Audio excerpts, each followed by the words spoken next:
الو استاذه دينا معايا؟ ايه ده؟ مين حضرتك؟ مش ده موبايل احمد؟ حضرتك انا اسف ان انا ببلغك الخبر ده، بس هو عمل حادثه على طريق الساحل. انا دكتور وحبيت ابلغ حضرتك ان هو محتاج نقل دم ضروري جدا. اخر رقم متصل بيه هو رقم حضرتك، يعني حضرتك لو قريبه او قريبته او حاجه تعالي. استنى بس، انت قلت ساحل؟ يا فندم. ساحل ازاي؟ ده قال لي انه في البيت. حضرتك انا بقول لك الموقف اللي قدامي وبس. ايه وداه الساحل؟ اقسم بالله ما اعرف. بنات في الحادثه؟ يا فندم بنات ايه؟ الواد بيموت. انا كنت حاسه انه بيخون. طب استهدي بالله. طيب انا احساسي عمره ما كذب عليا. حضرتك انا ما اعتقدش ان ده وقت مناسب للانهيار العاطفي. انا لسه مكلماه وقال لي انه في البيت وهينام. وانا مالي يا فندم؟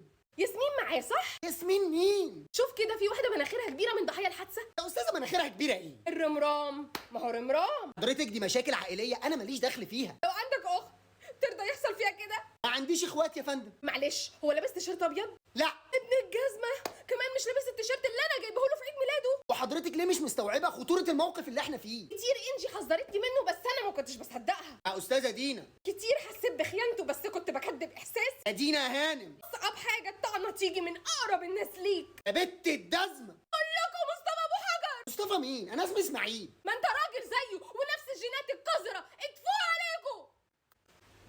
يا بنت المجنونه. طب انا اعمل ايه في الجثه دي دلوقتي؟ يا ابني انت عايز تشلني؟ ايه ده؟ في ايه؟ عايز تموتني ناقصه عمر؟ ليه بس؟ اتصلت بيك 20 مره مش بترد ليه؟ كنت نايم. حد ينام في وقت زي ده؟ عادي جدا، ايه المشكله؟ من امتى وانت بتنام العصر يا احمد؟ لا اصل. هتقول ايه؟ هتكذب وتحور كالعاده عشان في عبيطه بتصدقك. طب اهدي طيب. وانت شايفني بشد في شعري؟ لا ما اقصدش، اصل مجنونه انا يعني. لو مجنونه قول. انت مش مدياني فرصه اقول اي حاجه اصلا. عشان ما فيش كلام يتقال اصلا. العبيطه خلاص ما بقتش تاكل من كلامك. يا ستي اسمعيني. شايف اسلوبك؟ اسلوب انا؟ امال اسلوبك ده يبقى ايه؟ ايه نكديه مش كده؟ بقيت نكديه صح؟ لا يا ستي انا اللي نكدي. بتاخدنا على قد عقلي يا احمد؟ يا الله يا ولي الصابرين. بدل ما تحتويني اديني فرصه اتكلم. مش كفايه نمت امبارح من غير ما تكلمني؟ والله العظيم انا ايه خلاص ما بقتش تحبني؟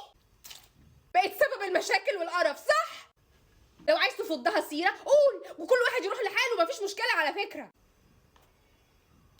هو انت قفلت السكه؟ ما قفلتش الزفت. امال سايبني اكلم نفسي؟ انا بحاول اتكلم ومش عايزه تسمعي. اتفضل اتكلم. انا مش زفت يا احمد، وحضرتك اتصلتي برقم غلط. انا اسماعيل. وانت بتتكلم معايا ليه كل ده وما قلتش من الاول ليه يا حيوان انت؟ هو انت تديني فرصه انت؟ مش مبرر على فكره، وبرضه مفيش حد بينام في وقت زي ده. وشكلك انا العريس. هو العريس.